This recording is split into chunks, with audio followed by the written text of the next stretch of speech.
Peggy 16.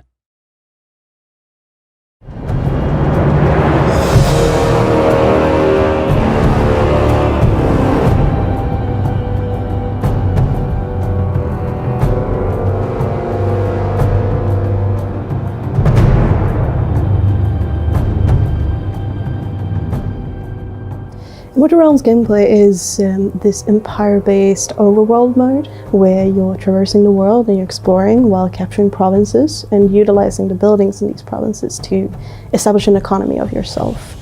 You can recruit units, you can find items and find important things for yourself, find small bosses that you can fight.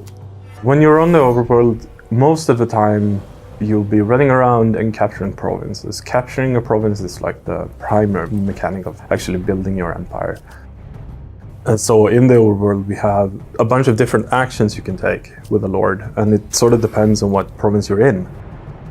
So if you stamp into a new province, you can claim it, and then if it's a city, let's say, you can either choose to feed on the population there to gain some extra blood, or you can choose to upgrade the province to have it like grow faster or have a higher population limit or such. Or if you find a unit recruitment building, you can recruit new units to your armies. And it sort of depends on what building you find. We have a lot of different buildings in the game that just lets you, well, do different things, I guess. You can get new cards, you can get items for your lords, so you can equip them with to make them stronger. You can recruit new units, get more blood income, get an overview of like what's going on in the game. So you'll be running around a lot, claiming provinces, then recruiting new lords, getting new armies, and just like expanding.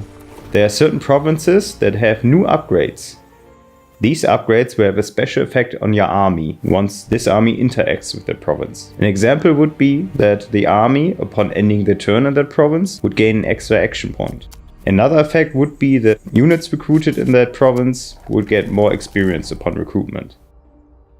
If you're fighting in the campaign, you'll have one central lord that the game surrounds, and that lord will, depending on battles and how they interact in the game, what kind of provinces they take, or if they manage to buy cool stuff for themselves and so on, they will gain experience. And these experiences are kind of like a tech tree in the old school kind of strategy games, where you'll be able to upgrade your lord or increase your economy and do a variety of things. Each lord track their own level, so they start at level 1 and end at level 10. And as you level them up, they unlock new traits, so they get stronger in different ways. And as you level a lord up, you can also choose to unlock new spell cards, and you can upgrade some spell cards and do that sort of stuff, so they actually become stronger in combat that way as well. Your clan also levels up. You have legacy points, as we call them, so that as you play the game, you gather XP, you have a little bar, your clan levels up, and then you can open that up and it's a whole tech tree where you get to choose your way of playing this clan. Do you want to focus on some more economy upgrades? Do you want to focus on like, let's make the lords really strong? Do you want to focus on let's get better units into play? Or do you want to make certain stuff cheap to do, perhaps? You know, different avenues of approaching gameplay, I guess. Shrines are capture points on the battle map that will offer your units bonuses upon capturing them. These bonuses grant your units special abilities, like restoring mana on a kill or lifesteal, and can help you turn the tide in a battle. Right, so there is definitely a certain amount of depth in the combat where the player will most of the time have a lord. You could fight with separate units as well, but most of the time you will carry a lord with you into the combat.